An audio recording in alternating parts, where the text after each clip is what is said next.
আমার বাসায় কি লাইনের গ্যাস? আমি কি গ্যাসের বিল দেই না? মানি প্লান্ট গাছগুলো পানিতে রাখলেই হয়তো ভালো থাকবে। হ্যালো এভরিওয়ান, আসসালামু আলাইকুম। সবাইকে ওয়েলকাম জানাচ্ছি আমার ছোট্ট একটি বাগানের জবা ফুল দিয়ে।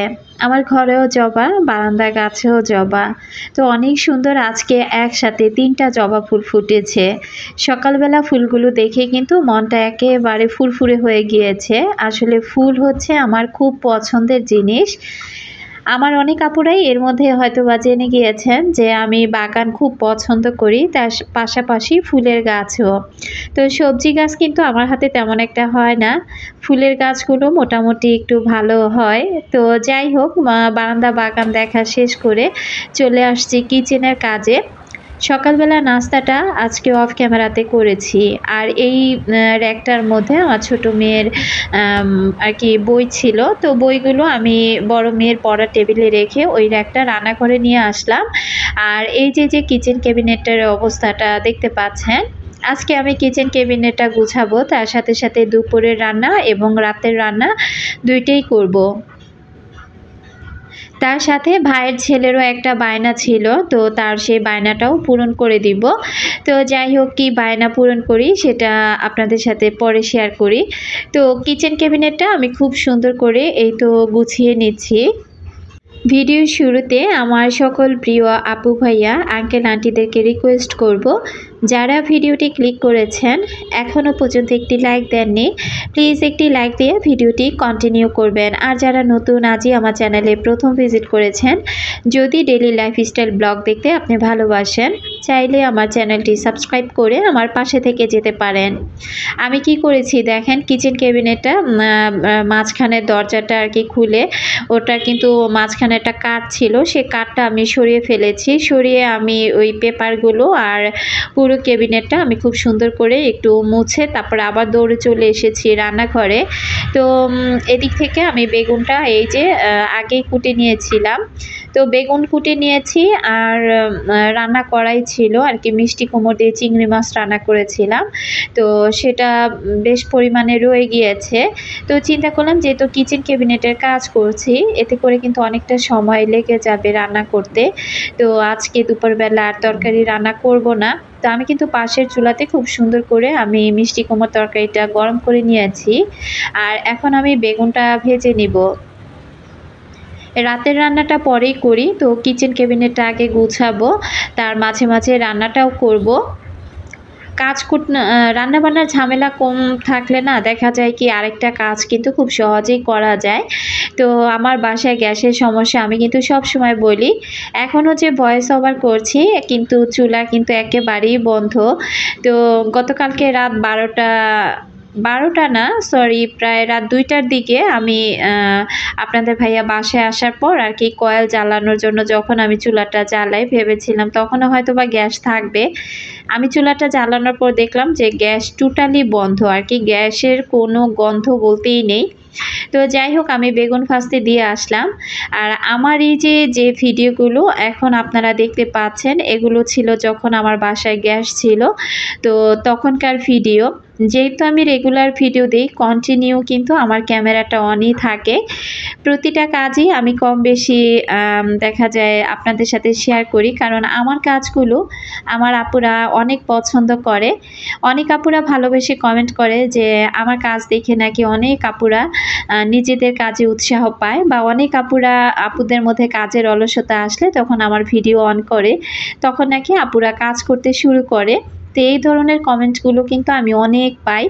তো যাই হোক, খুব ভালো লাগে। সত্যি কথা বলতে আমি একজন কাজ পাগল মানুষ, তাই আমার কিন্তু কাজ করতে তেমন একটা অসুবিধা হয় না। তো এইখানে আমি এই যে বেগুনগুলো ভেজে নিচ্ছি। তো যাই হোক, বাংলাদেশি ব্লগার কামরুন নাহার আইডি থেকে আপু আর কি কমেন্ট করেছিল যে আমি কি গ্যাসের বিল দেই কিনা প্রতি মাসে। তো আমি যে এলাকাতে থাকি, তো সে এলাকাতে কিন্তু আমার ঢাকার মতো আর কি গ্যাসের বিলটা আপু দিতে হয় না। তো এটাই হচ্ছে একটা কথা, বাসা ভাড়া আর কারেন্ট বিল এই দুইটাই আমাকে দিতে হয়। আর বিল যেহেতু দিতে হয় না, তো সেক্ষেত্রে তারা কিন্তু বাসা ভাড়ার সাথেই দেখা যায় ওইভাবে অ্যাডজাস্ট করে নিয়েছে। তো যাই হোক, আপুকে অসংখ্য ধন্যবাদ জানাচ্ছি। আসলে গ্যাস না থাকলে সমস্যা তো একটু হবেই। আর সিলিন্ডার প্রতি মাসে কেনা এটা কিন্তু খুবই দেখা যায় আমাদের জন্য ব্যয়বহুল একটা খরচ। কারণ বাড়িওয়ালা যদি বাসা ভাড়াটা কমিয়ে দিত তাহলে সিলিন্ডার কিনে নিজের ব্যবহার করলে তেমন একটা গায়ে লাগতো না। কারণ ওই দিক থেকে গ্যাসও থাকছে না, নামের একটা গ্যাসের লাইন লাগিয়ে রেখেছে, এদিক থেকে আবারও নিজেরই সিলিন্ডার কিনে ব্যবহার করতে হয় প্রতি মাসেই। তো এই হলো একটা অবস্থা। তো আমি এদিকে আমার যে ঢাকনাগুলো ছিল সেই ঢাকনাগুলো আবারও গিয়ে খুব সুন্দর করে মুছে ওগুলো রেখে আসলাম। আর বেগুনগুলো কিন্তু আমি একদম নিভু নিভু জালেই কিন্তু খুব সুন্দর করে ভেজে নিচ্ছি।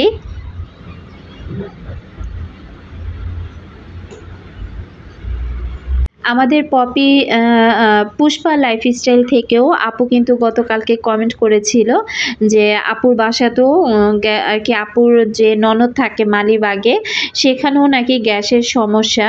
তো আসলে মালিবাগে কিন্তু আমিও অনেক দিন অনেক বছর থেকে এসেছি, তখন তো গ্যাসের কোনো সমস্যা ছিল না। তবে ইদানিং আমি দেখতে পাচ্ছি যে শুধু আমার বাসাতেই না, অনেক কাপড়েই কম বেশি ভিডিওতে বলে থাকেন যে গ্যাসের সমস্যা বা কারো কারো বাসায় গ্যাসটা একেবারেই কমে যায়। তো জানি না আসলে কি সমস্যা হয়েছে। আমি তো চিন্তায় আছি যে এবার ঈদে আমি গ্যাসে রান্না করতে পারবো কি পারবো না। তো এই যে মিষ্টি কুমড়োর তরকারিটা বাটিতে তুলে নিলাম আর তার সাথে বেগুন ভাজা। যেহেতু সংসারের কাজ করছি তাই আর কি দুপুরের আর কোনো রান্নাবান্নার ঝামেলা করলাম না।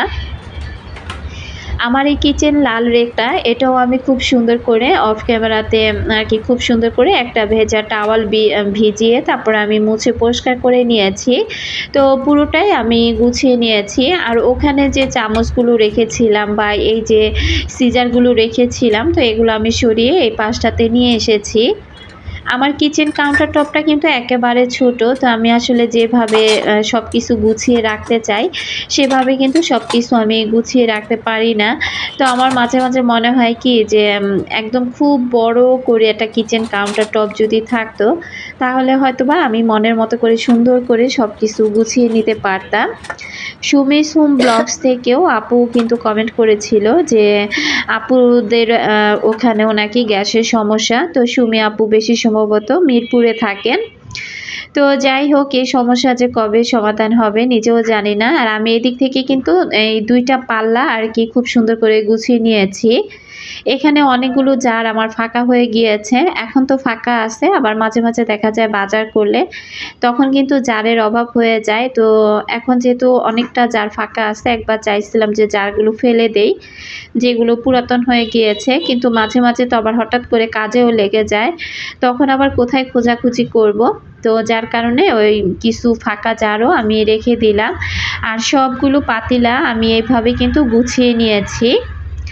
পাশের ক্যাবিনেটের অংশটা ওটা কিছুদিন আগেই গুছিয়েছিলাম, ওটার মধ্যে আমার সব বাটি তারপরে উপরে কিছু বাতিল প্লেট ঠেলেট এগুলোই আছে, ওগুলো আর কি রেখে দিয়েছি। আর এই যে পিরিচগুলো আমি এই উপরের অংশটাতে এভাবে আর কি রেখে দিয়েছি। আর তার পাশে প্লেট আর এই বাটিগুলো কিন্তু কন্টিনিউ দেখা যায় রান্না বান্না করার পর এটা সেটা করার জন্য বাটিগুলো প্রয়োজন হয়। এক পাশে মেলামাইন আর এক পাশে স্টিল রেখেছি। তো এভাবেই কিন্তু কিচেনের সব কিছু আমি গুছিয়ে নিয়েছি। আর এগুলো যা দেখতে পাচ্ছেন এগুলো অফ ক্যামেরাতে আমি একটা ভেজা রুমাল দিয়ে খুব সুন্দর করে সব কিছু পরিষ্কার করে ফেলেছি। আর এরপর দেখলাম যে এইখানে চামচগুলো রাখলে আর কি ওইভাবে জায়গা হচ্ছিল না, তাই টিস্যু হোল্ডারটা এপাশে রেখে দিলাম, তার পাশে একটা সিঙ্গোনিয়াম গাছ আর চামচ হোল্ডারগুলো আমি ওই পাশে আর কি রেখেছি। আর এই র্যাকটা মোটামুটি একটু হালকা পাতলা ফাঁকাই আছে। তো দেখা যায় এটা সেটা একটু বেশি হয়ে গেলে আর কি হাঁড়ি পাতিল রান্নাঘরের কাজ করতে করতে তো অনেক কিছু নেমে যায়, তখন আর কি এটা আমি কাজে ব্যবহার করব। তা আপাতত ফাঁকাই আছে। আর অফ ক্যামেরাতে আমি ভাতটা রান্না করে নিয়েছি। তো কাজগুলো যেহেতু তাড়াতাড়ি শেষ করতে পেরেছি, তো আমি অফ ক্যামেরাতে এখন আবার কই মাছটা আর কি ভুনা করে ফেলছি। তো যেহেতু দুপুর টাইম ছিল তো গ্যাস যে একদম পুরোপুরি তা কিন্তু না, আমি কিন্তু ফুল গ্যাসেই রান্না করছি। তো দেখতেই পাচ্ছেন যে গ্যাসের আঁচ আর কি কতটুকু আছে। সকাল দিকে গ্যাস না থাকলেও 2টা 3টার দিকে মোটামুটি গ্যাসটা আগে চলে এসেছে। তখন দেখা যেত যে 2টা 3টার দিকে আমি সব রান্নাবান্না করে ফেলতাম। তো ওই দিনও তাই করেছিলাম আর কি, কিচেন ক্যাবিনেট গুছিয়ে দুপুরে খাওয়া দাওয়াটা করে নিয়েছিলাম। এরপর সাথে সাথে আমি কিন্তু তখনও গোসল করিনি, তো না করে আমি আবার রাতের রান্নাটা বসিয়ে দিয়েছি। ভাতটাও পরিমাণে বেশি রান্না বসিয়ে দিয়েছি যেন রাতে হয়ে যায়। আর এখানে 4টা কই মাছ আমি ভেজে রেখে দিলাম, এগুলো আমি ডিপ ফ্রিজে রেখে দিব। মাঝে মাঝে তো কাজের চাপ এত প্রচুর পরিমাণে থাকে, তখন দেখা যায় মাছ নামিয়ে ধুয়ে তারপরে ওটা রান্না করা তো একটু কঠিন হয়ে পড়ে। তো এভাবে কিন্তু মাছ খুব সুন্দর করে ভেজে ডিপ ফ্রিজে রেখে দিলে এটার স্বাদ বা গন্ধ কোনোটাই কিন্তু কমে যায় না। তো এভাবে কিন্তু রেখে দিলে মাঝে মাঝে কাজের চাপ একটু বেশি থাকলে নামিয়ে বরফটা ছেড়ে গেলে খুব সুন্দর করে রান্না করে নেওয়া যায়। তো যাই হোক, এভাবেও এখন আমি কিন্তু মাঝে মাঝে কাজের চাপ বেশি থাকে বলে আমি কিন্তু এভাবে মাছ ভেজে তারপরে ডিপ ফ্রিজে রেখে দেই। তো যাই হোক, এদিক থেকে কিন্তু আমার মাছ ভুনাটা হয়ে গিয়েছে। ফ্রোজেন করা ধনিয়া পাতাটা দিয়ে দিলাম। আমি কিন্তু রাতের ভাতটাও এখনই রান্না করে ফেলছি, কারণ রাতের বেলা গ্যাস থাকবে কি থাকবে না সেই টেনশনে আগে ভাগেই রান্নাটা করে নিচ্ছি। সিথি গুলদার আইডি থেকে আপু কমেন্ট করেছিল, ভালোবাসা রইল আপু। তো অনেক দিন পর সিথি আপুর কমেন্ট পেলাম। কেমন আছো আপু তুমি? তো মাঝে মাঝে কিন্তু খুব মিস করি। তো ভালোবাসার আপুগুলো যখন কন্টিনিউ মেসেজ করে তো কমেন্ট করে আর কি, তখন কিন্তু কমেন্টগুলো পড়তে বেশ ভালো লাগে। নুসরাত জাহান চৈতি আপু, আমি জানি না আপু আমার ভিডিও দেখছে কি না। আপু তো মাঝখানে খুব সুন্দর সুন্দর কমেন্ট করেছে, ইদানিং কিন্তু আপুর কমেন্টগুলো পাচ্ছি না। তবে যে আপুরা রেগুলার ভিডিও দেখে, যারা কমেন্ট করে, তো মাঝে মাঝে যদি কমেন্ট করা বন্ধ করে দেয় তখন কিন্তু একটু টেনশন কাজ করে যে আপুটা কি সুস্থ আছে কি না, কেমন আছে না আছে। আসলে ওইভাবে তো দেখা যায় যোগাযোগের মাধ্যম নেই যে আপুদের কথা জানবো বা শুনবো যে আপুরা কেমন আছে। তো চৈতি আপুকে বলছি, যদি আপু আজকে ভিডিওটি আপনি দেখে থাকেন তাহলে অবশ্যই একটি কমেন্ট করবেন, আপনি কেমন আছেন কমেন্টের মাধ্যমে অবশ্যই জানাবেন। আর সিথির সাথে তো মাঝে মাঝেই কথা হয়ে থাকে।